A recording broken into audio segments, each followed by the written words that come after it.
So thank you both for making the time and joining. And I'm sorry again for the technical problem. This is always something with the online meetings. And thank you all for joining this panel. This panel on inclusive approaches for designing socially and environmentally cities is part of the Urban Goodcamp project, which is focused on addressing urban challenges by helping higher education institutions create communities with local stakeholders. And today we have you two with quite different backgrounds and eclectic perspectives, and I would like to introduce you. So in alphabetical order, we have Julie Pellizzari, a research associate at the European University Institute, working with researchers and practitioners in the banking and finance sector to create a common culture and policy around green finance.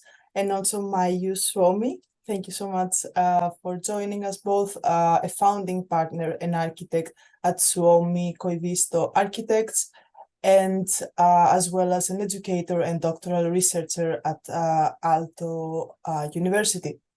And let me also introduce myself.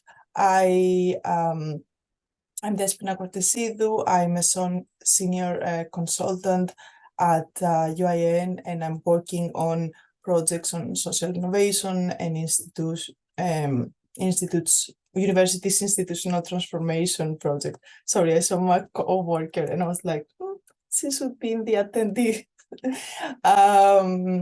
So with that said, I really like when talking like throughout this project, it came to my mind again and again this phrase from Jane Jacobs that she said in the 60s, but it's very relevant today, that cities have the capability of providing something for everybody only because and only when they are created by everybody.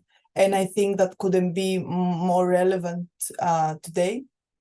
So going back to you in the 2020s now, what could you share with us briefly, like to also start the discussion? What are the few elements that make a better city for everyone? Oh, we have Dan also. Dan, thank you so much. Made it. We did it. Thank you so much. That's Wow, that's the most important thing, technical issues. I will not go into details, but it's always complicated. And before we start, we have also Dan with us, who is, because I also introduced the ladies, who is an associate professor and senior advisor at the Institute for Innovation and Development of the University of Ljubljana. Thank you so much for making it, Dan. I'm sorry for I wish I could these Zoom things. So yeah, I asked basically Maiju and Julie, what are, briefly to start also the discussion, what makes a better city for everybody, given that a good city is a city that is, designed for and by everybody. And whoever wants to start can take the mic. I can start, if that's okay and you will agree. So yes, also I wanted to add the fact that I had in the last 4 years experience on climate policies. So I will shed a light as well in the policy making perspective. And for me, good governance in a city and urban environments involves a combination of various elements, but I will take like 2 elements that for me are very important, which are transparency and accountability. So transparent and accountable governance is essential for building trust between the government and the citizens. And policy should be developed and implemented in a transparent manner, with clear communication about decision, actions, and outcomes. And these include also making information on policies, budget, and public services available to the public. And how can we implement this mechanism? So implementing mechanism for public disclosure of information through open data initiative, public consultation, or regular reporting by the government activities is crucial. And I also would like to add a couple of words about another key element, that is participation and inclusivity. It's very, very important, because inclusivity gives the chance also to vulnerable groups to have a voice in shaping public policies that impact directly their lives in the city, right? And I thought especially from the city where I come from. So actually I'm half Italian or French, but I was raised in Bern, and I was born and raised in Venice. And I see that vulnerable groups such as old people really can't make an impact. And they are the one much more, affected, also given by weather extreme events like flooding or heat waves. So how can we, very shortly, how can we implement this mechanism? Encouraging community in engagement in the planning of implementation for urban policies, especially in areas like urban planning and housing is very important, and infrastructures. So for me, these two key, a couple of two key elements, they really contribute to the effectiveness, legitimacy, and responsiveness of public policies and fostering more inclusive and sustainable urban places. Thank you.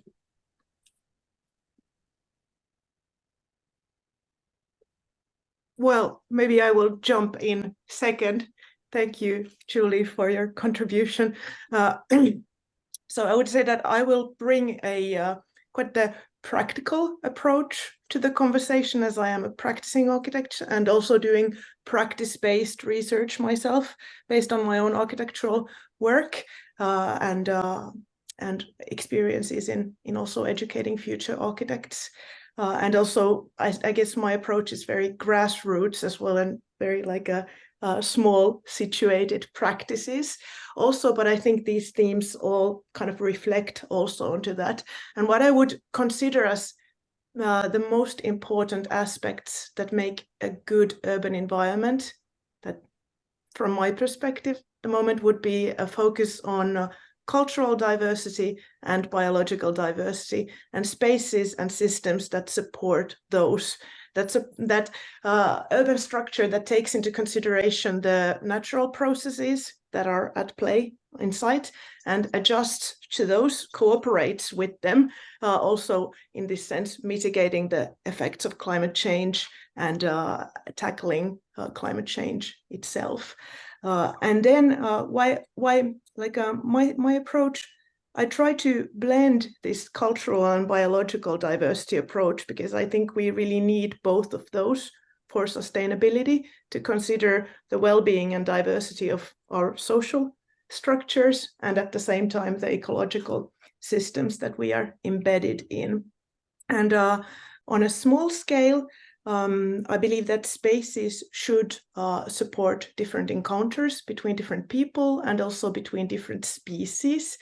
I think we need to make more space for life in general in our cities, and also offer ways for enjoyment that are not based on consumerist culture, but rather bring people and different living beings together and offer alternative forms of joys as well, and simultaneously build communities and offer possibilities for participation, and through that also increase democratic practices in cities. Thanks. Thank you. And so I will start with my latest experience. 10 minutes ago, I got a minor nervous breakdown because I couldn't log into the Zoom. And I'm not blaming QDespina or anyone else, but it's the system that's pushing us to be constantly nervous, constantly on the edge because of the technologies that are directing our lives, managing our lives. And this is nothing in comparison to the future. And the future is now. In 2 years, we will live on this planet with 75 billion smart devices. And these smart devices are not only computers, but also, and not only smartphones, but also I'm now in the kitchen of our home.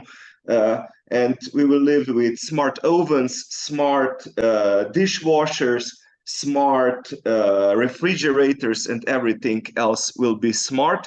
And there will be, by that year, 2025, approximately 8 billion more or less smart people on this planet. And imagine now the horror of the future when we will get push notifications all the time, wherever we go. You go to the bus, you are unable to go to the bus because there is something wrong with your phone. You ran out of battery, for example. You cannot go to the bus. You go to work and the smart devices are talking to you. They don't let you in. Or you go to a vacation and your smart refrigerator lets you know that it has 3 degrees more this morning and that it has a problem. And you're on a vacation somewhere on a seaside in Croatia, let's say, and you get a push notification. And then you're just nervous because of that. What should I do? I mean, should I get home because of that? Should we leave the vacation, pack our luggage and come home again? If the refrigerator is really smart, it should be smart enough to repair itself, call a repairman and fix the problem. And I think this is the problem of the also of the smart cities, as we call them. I mean, we cannot handle all that smartness anymore and digest it because we're just humans with our cognitive capabilities, and this has come out of all proportion. So what I would really want is for the future to emphasize more not only smart solutions, but also calm solutions. So the solutions that make your life more bearable. And I'm not talking only about technological solutions, but also about the media, the information solutions, any kind of solutions, because now it went over the top of our head. And I think we should all calm down a little bit. This is how I see city of the future. When I have enough time to think about the important things. Think about my family, think about my friends, think about the environment, think about other things than the technologies. Thank you all. Yeah, these are very good points, and also very good. Like, I have many follow-up questions, but I would like maybe to start from kind of like, setting the ground, like when we talk about problems and solutions, how do we approach them? And this requires like a common language and a common way of communication. And we often see that in the decline of the democratic processes in the decision making of their cities, there is also conflicting language, or like things that they're omitted or they're not communicated properly, so people get like tense. So how, based like on your work, like on working with social urban social innovation and change, how do you see, how can we break from these paternalistic ways that we approach cities designs now and rebuild more inclusive languages, more inclusive platforms that serve better the social values of people? Whoever wants to start, of course.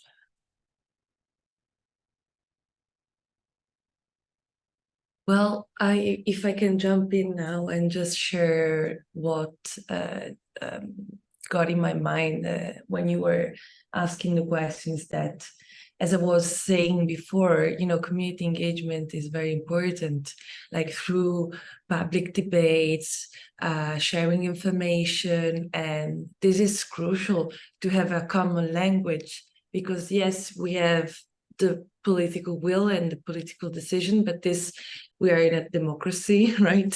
At least in most of the countries, and then we will need more sharing information, but in person. I'm not saying like through emails or through just using technology, because I really like agree with Dan. We are exhausted of being in meetings and being, using technological devices. They are useful, but we need to use them in a like smart, manner, in a cautious manner.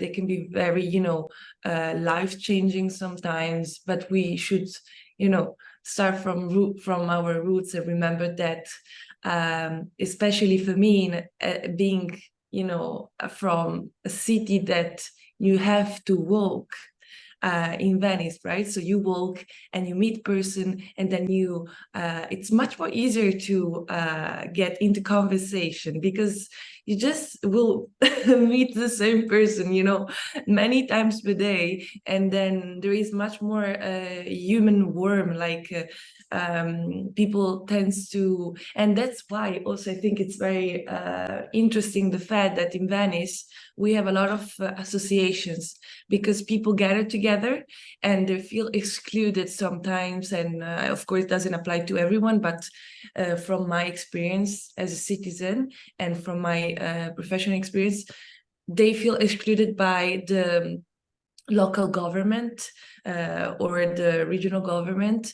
So they decide to gather together and found associations and engage with them. But then the issue is that there are so many associations and you need to create a common language. And then, then also it's the opposite problem. If you have too many associations, how can you, yes, of course, then there are like conferences or big debates that can gather different institutions and civil societies, but I think it's a complicated, answer, because I would say for sure community engagement, but I'm very interested to hear about the by Dan and Maiju about what are their perspectives on this. So thank you.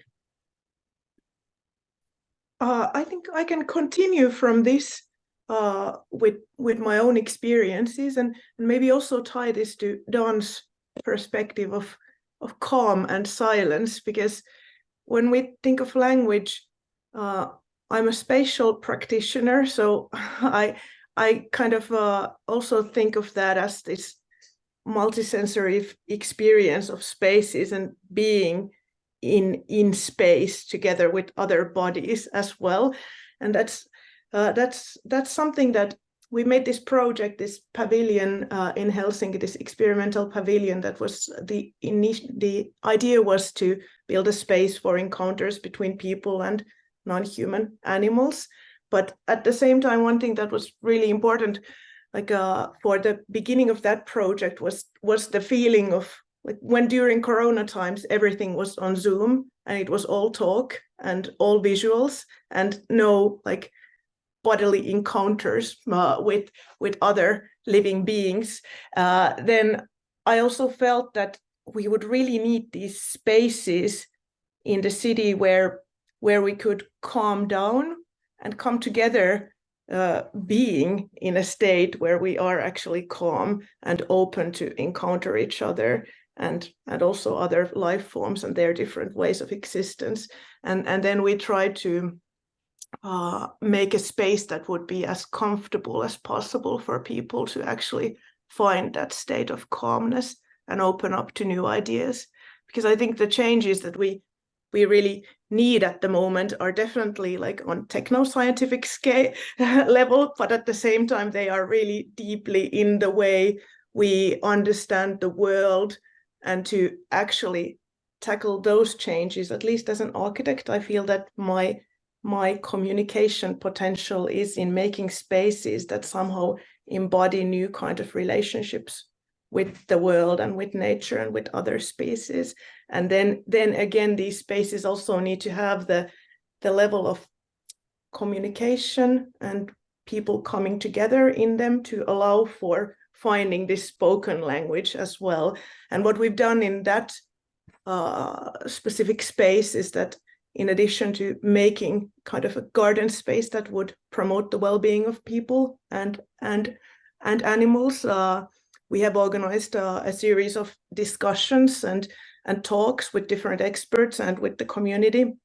And through those, we have tried to kind of broaden the idea of what it is to live in the city and how we could build the city differently, and to also like tackle those questions from a not really so traditional perspective, like bringing new ideas to the conversation. I don't know if I really answered the question, but I think it is like so complicated and on so many levels that perhaps this having the three of us now here offering different perspectives, then we can kind of find something from there.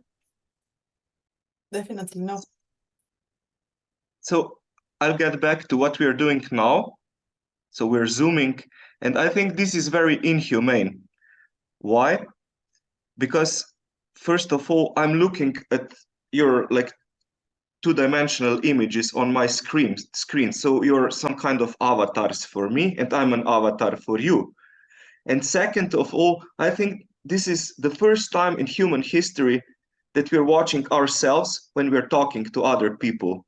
And this is a really strange epistemological shift, you know, that somehow you have this opportunity to look at yourself. And when I'm talking to you, I'm actually looking at myself, you know, because for some reason, people are very attracted to their own image on the screen.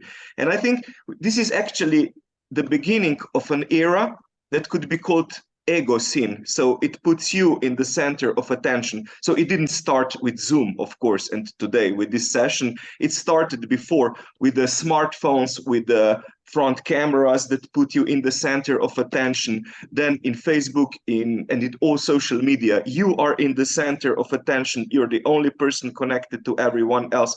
But here we have an opportunity to talk to other people and looking at ourselves. And if we don't care about what's going on with other people, actually it matters how you look like. And this is why people, when talking on Zoom, Teams, Skype, whatever, they start, if I don't know if you noticed that, but they start turning their heads like this because they want to appear better for themselves and look better on the screen. And another bizarre thing, so I'm not looking at you, because I can't look at your eyes. So Maiju, I'm looking at you now, but it looks as if I'm looking away from you, because I should look here in this dot here, but you're unable to look here in this dot. So the technology itself is pushing you, is putting you in the center of attention, and the other people are somehow in the mist. They don't exist. So it's only me. And we live from 2006 on, when you were on the image of the Time magazine. So it was the year of you. You were the person who controlled the information age. So the first time that you were the person of the year, I think this is when the EACEA actually started. And it's lasting now for almost 20 years. And I think we should do something to step out of the EACEA, to start seeing other people again, start talking to them directly in a more humane way. This is what we have been doing for the last 200,000 years, the species Homo sapiens, and look away from our own image. And I think the designers of the cities of the future should give us the opportunity to start looking at others, start talking to others in a more humane way. Currently, we are switched off and one from another, and therefore we have become more isolated, even though we should be more connected due to information and communication technologies that are in our pockets, in front of our nose. But actually, what happens, we have less actual friends, even though I have, I don't know, 6,000 on Facebook. We have less meaningful connections. We have less close relationships, and we are mainly focused on our own image. And if we and others as designers of the cities dissolve this image of me, of I, of the ego, I think we could have a better future, actually. Very, very true what we are all bringing up now. In the just let me, before we continue, just let me mention, in the panic of before of starting, I forgot to mention, like, apparently the chat is broken, as all things in this Zoom call. So if somebody wants to send a question or like ask something that we can address it, you can use the Q&A. Yes, and that will bring the question in the front. So with that said, let's go back to our discussion.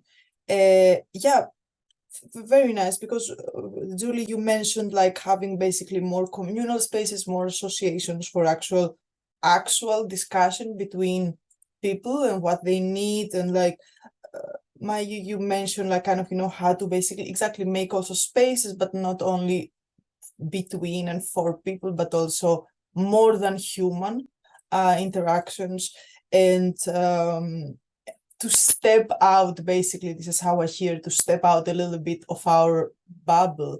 So as we adopt solutions, and many of them, for better or worse, are technologically biased, because now this is like the era we live in. Technology apparently is the messiah to many of our problems, which is a pitfall. But as we kind of adopt solutions that they're mainly technological, how can we, like, what do you suggest that we can do to create more than human centric and more humane approaches that really also tap on the sensibilities of the different species sharing a city? So basically, instead of like a little bit going big data, going a little bit more big understanding, or like going into this direction, like, what are your approaches in your work, or what would you like to see more in a city as a citizen, actually?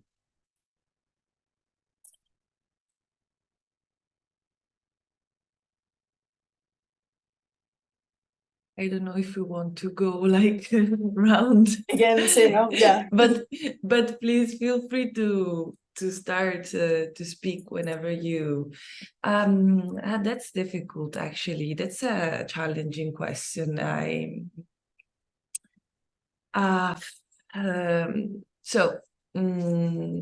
How to make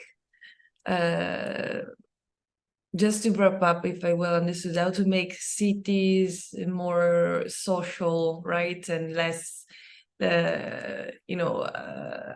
linked to these digital platforms and digital instruments and tools, and to recreate space for sociality and engagement, right?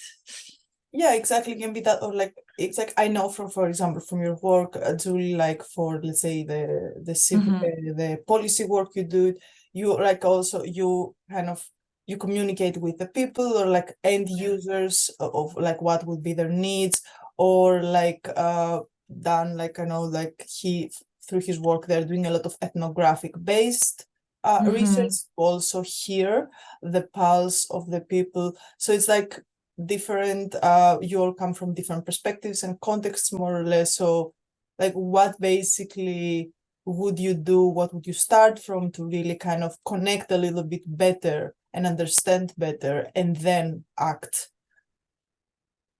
Yeah, thank you. Yeah, so I think that everything should start from education, right, and public awareness.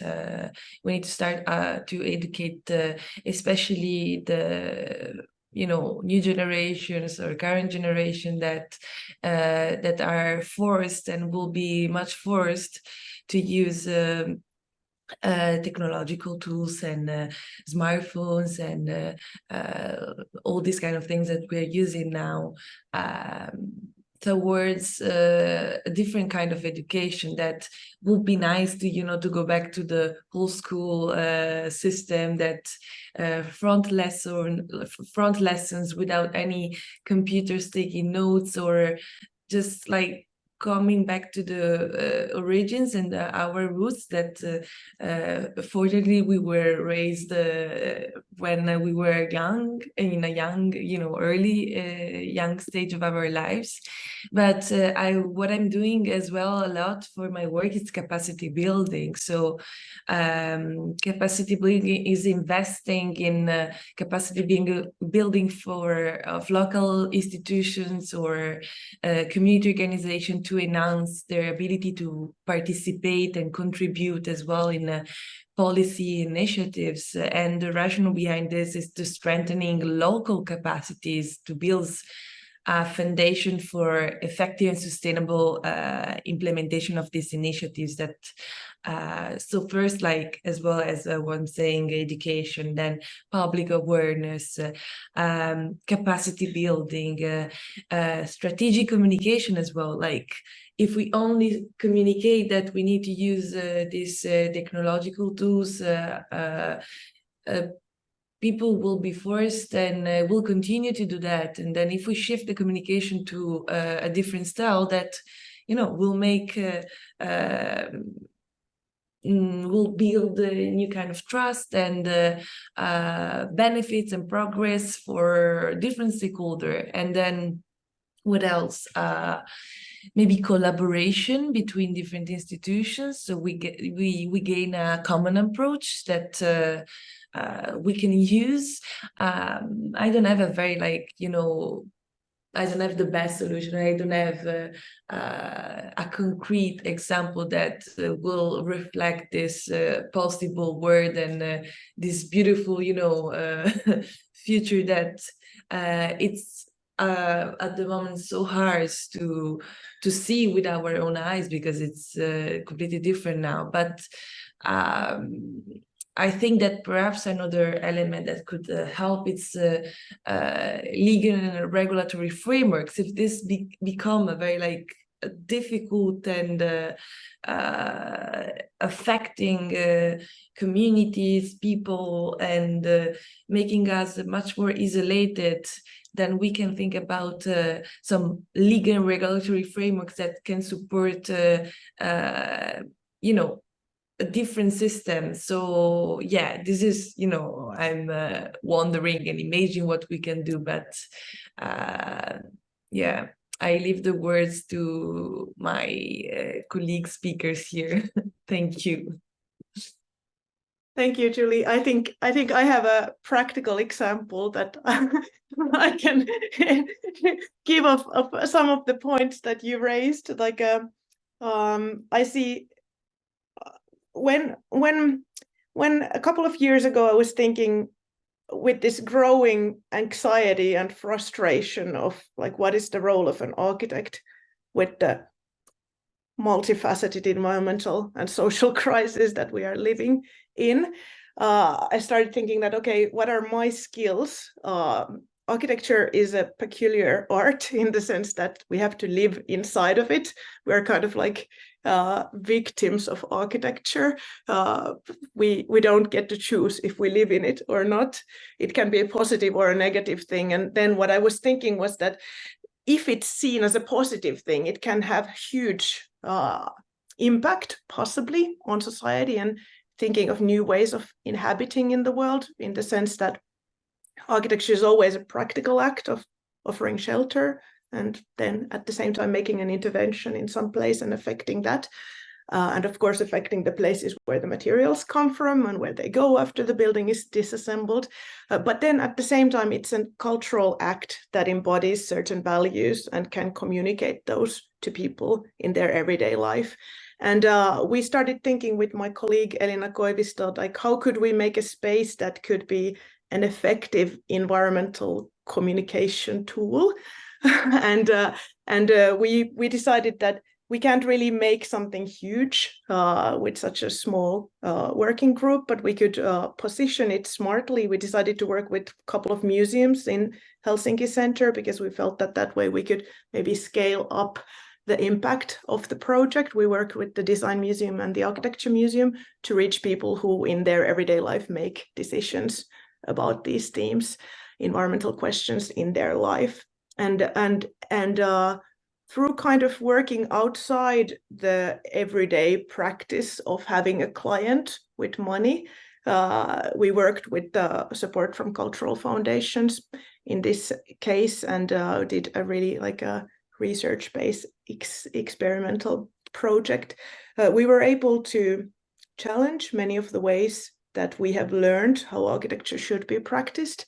And I think now we've been able to make an example that can be inspirational for future designers, and at the same time that can show in the urban space for people living in the city what we could do with our empty spaces, how we could bring more life to those, and what we could demand as citizens from the decision makers in the city. And then some of the maybe practices that I would like to bring forward into new projects that we found successful were definitely kind of loosening the authorship of the designer, in the sense that collaboration should be at the base of everything. Collaboration with different experts who have an actual understanding of the context where we work in, because architects are not ecologists and we don't really understand everything about the context ecologically, and we don't understand everything about it socially either. So participatory approaches, working with the people who will be living in the space or using it daily, that can also build a sense of ownership for people. What we did in this project was we collaborated with ecologists on the feasibility of the idea of inviting especially pollinating insects and birds to an urban site that was like really barren in the state where we started off. It was just a stone-clad space with not much vegetation. So we worked with the ecologists on how to bring more non-human life into the space, and then at the same time we collaborated with a lot of students from architecture and design, and also these clay construction students, to make it into an educational project to kind of discuss with the future designer generations on how we should be building our cities. And then we also decided to use, instead of high tech, we went really low tech in order to make the process of construction also accessible to the community, so that anyone without any prior skills could come and build the space together with us. We had done careful planning, so it was not done as like, okay, just build whatever, but the techniques were open for everybody. And I think this kind of participatory approach on different levels is super important in building a sense of ownership, and also in kind of encouraging future generations to take ownership of urban spaces and shared space. Because I think one thing, at least, like I've been also before working for some time in Cambodia, using participatory methods there as well, and there the sense of urgency for making a change in society was so much greater for the young generations in comparison to living in Finland, where you kind of feel like, oh, we have this welfare state and everything is ready already, but it's not. We can do so much to change things for better and more inclusive and more sustainable. And I think we need these kind of examples of just taking ownership and having the agency of doing something that we need to give for our students and anyone in society, really.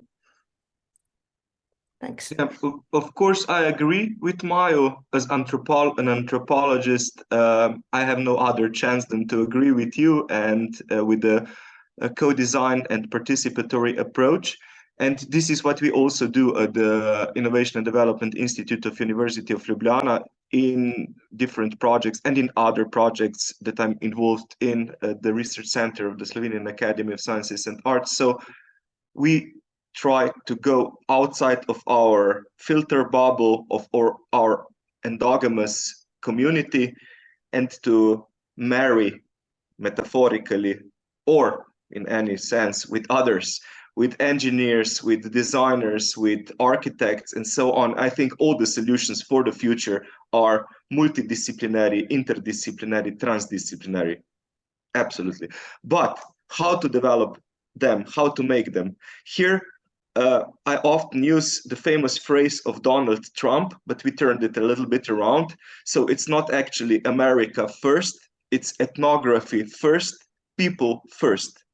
A huge problem of the current development of any kind of solutions and any kind of products, from this smartphone to the computer in front of me and you, is that it's based on the expert development. So the experts say what you will be using in your everyday life, and that thing is defining your lifestyle, as this Zoom has defined my shock almost an hour ago. And the problem is that the designers and developers of the solutions don't go to people, don't talk to them, don't try to understand them, and they even they don't call them people, they call them users, customers, clients, whatever, except people. And I really strongly believe we should do this first. The first two steps of the people-centered development are, so first, identification of different groups of people, because we should not make solutions by the approach one size fits all. So the solutions shouldn't be universal. They should be adapted to different social, cultural environments, and also to different age groups. I mean, my mother, she cannot use the remote control because it has so many buttons, and we're just leaving a huge group of people out. We're giving them too many buttons, too many options. They don't need that much. And then they are adapting to the solutions that we give them instead of other way around. The second step is analysis of people's actual needs. And here, yes, it takes time. I mean, you have to go to people, do interviews, spend time with them, do the participant observation, as we call it in anthropology, but it's not, I don't know, very expensive or huge process. I mean, it's better to go to 6 households than to go to nobody at all. And then there is the third step, where the actual process of development starts when you do it with the expert approach, so the interpretation. But what I also believe is we should invite people, the same people that we talked to the interpretation process, or even better, we should go to their homes and do the interpretation there with them, or in their local environments, in the city, whatever you're building. Because in this way, people feel addressed, respected, and involved. This is the co-creation. And then we do the fourth step, which is testing. And usually the thing that we developed doesn't work for people. So we have to go back to people. This is an iterative process. And you keep coming back to people, asking them, is this really what you need? Does this solution make your life better or worse? And I mean, listen to people. It's very simple. We shouldn't live in two separate worlds. In this way, we don't get only people-centered technologies, because, as I said before, we are a little bit obsessed with our own image, and we should not put only people in the center. This is also how we make the planet-centered technologies. Why? Because then we make the solutions that people don't throw away immediately or after 2 years. They can keep using them, and they also feel involved in developing them. They feel attached to them because they help developing them. Otherwise, we live more and more in the so-called throw-away society. You get something, you realize you don't need it, you throw it away. And this is our lifestyle. And this pile of garbage has grown in the last 20 years by 100%. So we make more and more garbage on this planet, and the CO2 emissions at the same time. But the garbage or waste is really very apparent. So in your households, in front of your home, you have a huge pile, and there is more and more of it. Why? Because we don't do the meaningful solutions, and it's our fault. I mean, we should also feel responsible for this and not blame people that they're throwing away so much. Thank you. Yes, so many true things. No, it's like I really, I mean, urbanism is such a rich and kind of multifaceted field. So it's really hard to, kind of have a discussion of any kind of point without stumbling on something that you haven't acknowledged already. And like now, I really like how you all propose things that actually can start. So basically, starting small with giving people agency, doing low-tech, having a low-tech approach, but also a high-tech approach that is like informed by the needs of people, having educational programs, having like participatory processes. And these are all, I think, processes and platforms and maybe languages that can bring people, they can bring people on the same table, and actually something can happen. So to take it maybe a step forward is like, and maybe a step back and step forward. So maybe let me set the ground. Like right now we have many solutions, and many solutions that they are framed as like something that will solve actually our existential problems approaching and already existing. But like seeing from the past, like we have seen again and again that many solutions that they have been proposed and framed actually created quite some problems today. And let me, for example, and for also for our audience, it's like I can bring something that always fascinates me, is that the low price of the fossil fuels in the 60s, and also the low price of mass-produced cars, pushed for a huge campaign for individual vehicles and the defunding of public transportation. And now we have cities that they're full of cars, parking lots, and of course Europe is a little bit better than the States, for example, where it's like really, it's a sprawling problem. And now mobility, like most European cities have like a mobility problem of one degree, and now we're trying to tackle what basically was the innovation of a few decades ago. So to go to my actual question is like, how do you, like, of course, okay, that's a very hard question, and I don't expect you to have like a clear answer, but maybe through your like immersion in your fields, do you see like any solutions that they're phrased today as kind of dangerous in the sense of like kind of foreshadowing problems of the future? And maybe how could we use the platforms and the approaches we discussed or we tapped on today to really try to steer a little bit the vehicle towards a maybe more humble, more positive future?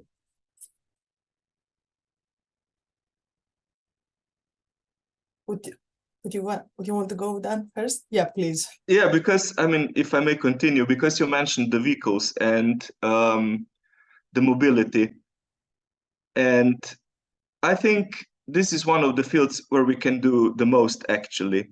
The problem with the auto mobility is that we're addicted. We're addicted to the idea that we need a car to live a meaningful life. And we are still stuck in the 20th century with this old image of James Dean next to a car smoking a cigarette, and we quit smoking a little bit, but we are still addicted to the vehicle itself. And our family, for example, got rid of the car 3 years ago because of COVID, because we realized at that time it's not worth paying for something.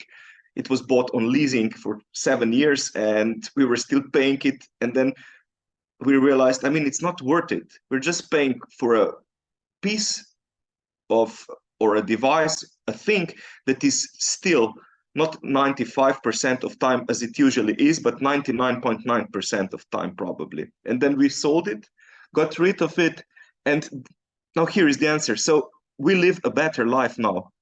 We live a cheaper life. We live a better life. When we need a car, we borrow a shared car, or we hire one, or we borrow it from our neighbor. So in any case, we're not less mobile. We're perhaps even more mobile. And this weekend, there was a neighbor who came to our place, and there was something wrong with his car, with the battery. He couldn't start it. And then I remembered again, how many problems are there connected with the car in your private ownership? So you have constantly some kind of problems, and this is like your baby. Then you have to take care of it, polish it, clean it, put the gasoline in it, and so on. So there's something constantly going on. You have to take care of the piece of metal, and which is more or the most of the time useless. And I think those solutions for the future are also not only technological. The solution is not in making better electric cars, for example, because I think we ruined the 20th century with the car with internal combustion, and it doesn't mean we have to ruin the 21st century with the car with the electric car in private ownership. What we need, I think, is new models like car sharing, better public transport. It's horrible. The public transport is really horrible in Ljubljana, in Slovenia. The trains are slow. The buses it takes hour and a half to come from one side of the city to the other. And it's a really small city, 300,000 inhabitants approximately. So it doesn't make any sense anymore.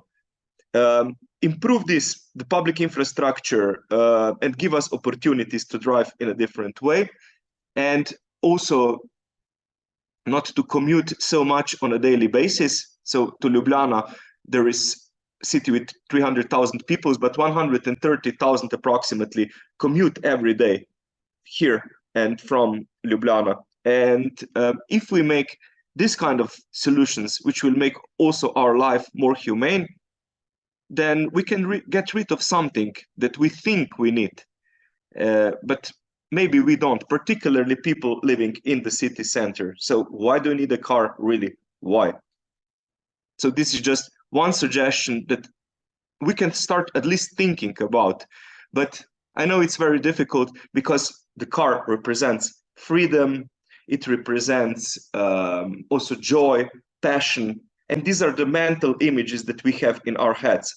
And when we will do the changes in our heads, we will also make them on the roads. And this is why I try to emphasize also the anthropological and social science approach, and not only the technological engineering approach. We have to work hand in hand to do the more planet-friendly and also society-friendly solutions.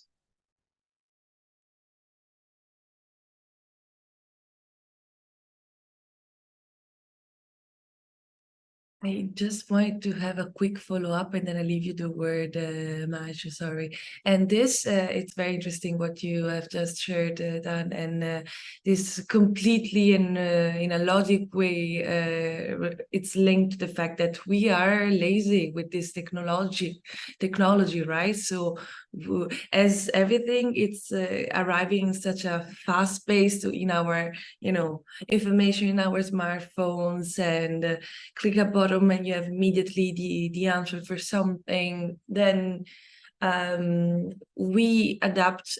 I think we have adapted our brain to be just with the most optimal solution with the less effort. So how we can get rid of cars, I think, and I really understand the problem of Ljubljana and the cities that you have mentioned, because as well here in Florence, the transportation, surprisingly for me, when I came here, were not really good. Then I had to buy a bike because I could also, maybe buy something else, but I decided to buy a bike, and I need to bike 20 minutes up on a hill every day, and it's exhausting. But at the end, I feel like, okay, what are the positive side? I can be fit, and I do some exercise, and because at the end of the day, I'm sitting every day in front of laptop, 8 hours per day in front of a screen. and then my skin gets dry because, you know, I'm constantly in a relation with this screen, and it's like, oh my God, I want to move. I want to just get rid of this tech tools for a second. So yeah, I hope that there are more people that think like me and will buy a bike instead of a car. But I also know that this is very very much linked with the culture, education, and background, you know. So yeah. Please go ahead, Maiju. Sorry for interrupting you. No, I was gonna interrupt you. We weren't sure who goes first, but yeah. Well, I could say some things to the car discussion as well, but maybe I will give another perspective, thinking about the feeling I have is that we as humans tend to look for like one size fits all solutions, that we could find one solution that could lead to sustainability. And also when thinking about how the discourses in architecture, it's very much focused on the techno-scientific fixes, and definitely I'm like more going to the humanist perspective, looking for solutions on the mindset and how we can affect that, and because we are lazy and we go for where we can find the easiest joys and well-being. So we have to make those new solutions much more desirable and think about what actually creates well-being to human animals and other animals at the same time, but they need to be tempting somehow. So that's one thing. And then thinking about when I said at the beginning that I think cultural diversity and biological diversity would be the first things to consider, huge questions, of course, but then I think the question of diversity is so important. So instead of looking for one way of fixing all, we have huge global issues and problems, but at the same time, when they are global, they are felt in localities, in different locations, in different contexts. And I think we also need to solve them there. The solutions need to be situated. They need to be local in the sense that we don't forget the context. And through these contextual solutions, we can also build the cultural diversity. And then we don't like run into the problem of choosing one solution that we end up finding really didn't work, but that we have like put into use everywhere, and then we are in trouble when we find out 5 or 10 years later that, oh no, this was really actually very harmful. So we need the shared global discourse, and then at the same time we need the acts that are very contextual, and then of course the discussion, because the goals are shared and common. May I add something, just a quick comment on this? So I completely agree with Maiju, and there's somebody behind you, by the way. No, it just looks interesting on Zoom, you know, when you see somebody moving behind you. But I didn't want to say that. I wanted to say, yes, I agree completely that there is a problem of the idea of the one-size-fits-all idea, and the problem that one city found and works well for the city, then we want to transplant it to another city, like the idea of Copenhagenization of cities. Because the public transport works well in Copenhagen, it does not mean we should Copenhagenize Ljubljana. And I think we should also take solutions which are also very non-technological, but in other way humane. Like, I think we should Belgradize Ljubljana. Belgrade is very low on all those lists of the best traffic in cities, but in my opinion, it's very high, because when you come to the bus or tram, you feel welcome there. People help you, people assist you, people grab your kids from the pushchair and put it in lap of another woman, take care of him. And this is what you rarely experience in other cities. And I think we need this kind of public transport too, when people talk to one another. And in Belgrade, the bus is more like a Facebook, you know, one comment after another. People talk to one another, laugh together, get angry about something. But this is a communal space, a kind of agora. And this is what we need, more agora also on the public transport, for people to feel welcome and to exchange their ideas and to feel open to say something, not to be just quiet and look at the screen all the time. This leads to anomie and isolation. Indeed. Thank you. I wish I continue. Have another question here on the top of my tongue, but we are also running a little bit over time. Also, Julie will have to go soon, and probably all of you have to go soon.